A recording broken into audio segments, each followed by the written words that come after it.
Hello, good morning students. I hope आप सभी अच्छे होंगे। बेटा आज हम साइंस में बायोलॉजी के पार्ट को पढ़ने वाले हैं। पिछले वीक आपने केमिस्ट्री पढ़ी थी, उसका एक चैप्टर कंप्लीट हो गया है। इस वीक बेटा आप बायोलॉजी पढ़ोगे और उसका एक चैप्टर में कंप्लीट करूंगी। तो बायोलॉजी में जो चैप्टर आता है वो फर्स्ट चैप्टर है हमारा लाइफ प्रोसेस और चैप्टर का नाम है चैप्टर 6। ठीक है, तो इसके बारे में मैं आपको पढ़ाने वाली हूँ। तो पहले हम ये जान लेते हैं कि इस चैप्टर का मतलब क्या है, एक्चुअली इस चैप्टर में आप पढ़ने क्या वाले हो, है ना।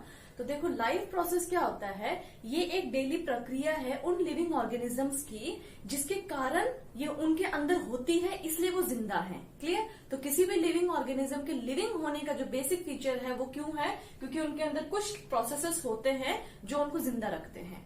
Now we will define. अब हम डिफाइन करते हैं पहले कि लाइफ प्रोसेस एक्चुअली होता क्या है। ठीक है, तो मैंने यहाँ पे डेफिनेशन दे रखी है, आप ध्यान से देखना।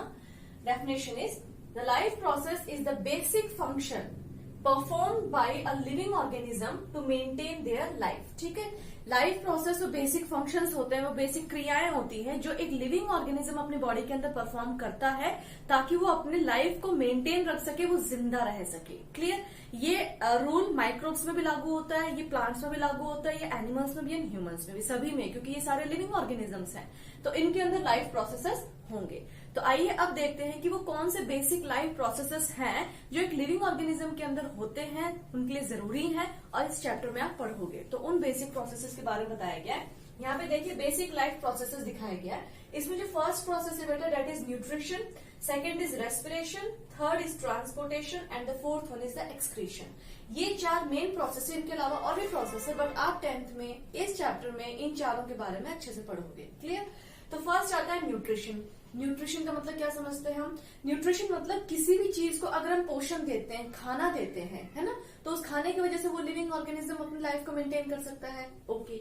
Second is the respiration. Second अगर हम बात करते हैं तो सांस लेने का प्रोसेस। अगर आप सांस ले रहे हो तो ही तो आप लिविंग कहला रहे हो। ठीक है। The third one is the transportation. Transportation का क्या मतलब हुआ, आपने ये दोनों चीज करी, पोषण भी लिया, सांस भी ली। अब उनको लेने के बाद पूरी बॉडी में ट्रांसपोर्ट कौन करेगा, सर से लेके पैर तक घुमाएगा कौन उनको, है ना। That system that process is perform by a system called as a transportation system. ये जब इसके बारे में पढ़ाऊंगी तब डिटेल में समझना आप। अभी बस आप ट्रांसपोर्टेशन जान लो, जिसका मेन फंक्शन होता है आपके फूड के अंदर जो ग्लूकोज प्रेजेंट है और जो आपका जो आपने इनहेल करी है गैस दैट इज ऑक्सीजन, उसको कैरी करते हैं। क्लियर। नेक्स्ट आता है एक्सक्रीशन। तो एक्सक्रीशन में क्या होता है बेटा, इसमें जितना भी वेस्ट होता है बॉडी में, जितने भी टॉक्सिक एलिमेंट्स बनते हैं वो सारे बॉडी से एक्सक्रीट आउट होने चाहिए, बॉडी से निकलने चाहिए, उसके लिए ये सिस्टम है। ठीक है, तो इन चारों सिस्टम को हम इस चैप्टर में डिटेल में पढ़ेंगे। तो आज की क्लास में जो आपको फर्स्ट प्रोसेस में समझाने जा रही हूँ दैट इज द न्यूट्रिशन। तो न्यूट्रिशन के बारे में मैंने यहाँ पे लिखा है, तो यहाँ पे मैंने न्यूट्रिशन लिखा है। तो न्यूट्रिशन का मतलब क्या होता है, पोषण। अब ये पोषण हमें कहाँ से मिलेगा, ये सारा हमें फूड आइटम से मिलेगा। जो भी हम खाना खाते हैं, फ्रूट्स लेते हैं, दाल, रोटी, सब्जी, चावल, दूध, everything, they all are called as a nutrients. ठीक है ना, न्यूट्रिएंट्स होते हैं जो हम लेते हैं अपने अंदर।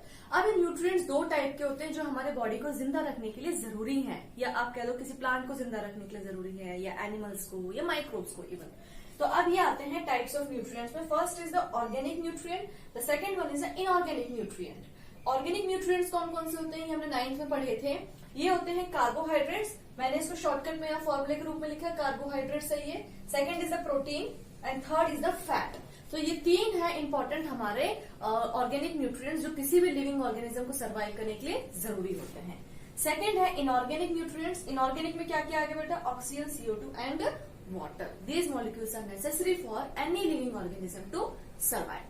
चलो ये हो गई न्यूट्रिएंट्स की बात। अब बात आती है अगेन अपने न्यूट्रिशन पे, कि न्यूट्रिशन पोषण हर लिविंग ऑर्गेनिज्म लेता है, लेकिन किस रूप में लेता है और उस ऑर्गेनिज्म को हम क्या नाम देते हैं, उस बेसिस पे हमारे यहाँ पे आ रहा है types of nutrition. Clear.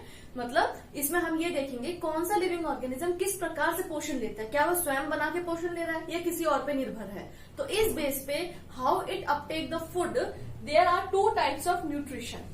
First is the autotrophic nutrition, second is the heterotrophic nutrition. तो ऑटो का मतलब क्या है बेटा, ऑटो में क्या होता है, it is a type of nutrition in which an organism can produce its own food. ये उस प्रकार का पोषण है जिसमें एक लिविंग ऑर्गेनिज्म इस पोषण को स्वयं अपना खाना बना के पोषण प्राप्त कर लेता है। क्लियर। इसमें कौन आते हैं, ऐसे कौन से लिविंग ऑर्गेनिजम्स हैं, हम हैं? नहीं, इसमें आते हैं बेटा ऑल द ग्रीन प्लांट्स। सभी ग्रीन प्लांट्स आप देखते होंगे they prepare their own food. ठीक है, अगली वीडियो में बताऊंगी आपको डिटेल में कि किस तरह से वो अपना खाना स्वयं बनाते हैं। लेकिन आप अभी ये जान लो, ऑटोट्रॉफिक का मतलब होता है वो अपना खाना स्वयं बनाते हैं, उसी से वो अपना पोषण लेते हैं। The next is the heterotrophic nutrition. Hetero में इसका उल्टा हो जाएगा, इसमें क्या है, it is a type of nutrition in which an organism depends on other organism. वो पोषण के लिए दूसरे ऑर्गेनिज्म पे निर्भर होता है। ठीक है, अपना खाना स्वयं नहीं बना सकता। इसमें क्या क्या एग्जाम्पल आ गए, हम आ गए और एनिमल्स आ गए। तो इट मीन्स यहाँ पे जो ऑर्गेनिजम्स आते हैं वो छोटे ऑर्गेनिजम्स पे डिपेंड है, या तो हम छोटे जानवरों को खाते हैं या प्लांट्स को खाते हैं। ठीक है, लेकिन अपना खुद खाना नहीं बना सकते। तो बेटा आज के टॉपिक मैंने आपको न्यूट्रिशन का इंट्रोडक्शन दिया है। जो नेक्स्ट वीडियो में भेज रही हूँ वो आज की आज ही आपने देखनी है, वो इसी न्यूट्रिशन का कंटिन्यूएशन है। क्लियर, उसमें मैंने आपको डिटेल में autotrophic nutrition and heterotrophic nutrition के बारे में समझाया है। उसको भी आप सुने, समझें और जो नोट्स भेज रही हूँ उसको अपनी नोटबुक में कॉपी डाउन करें।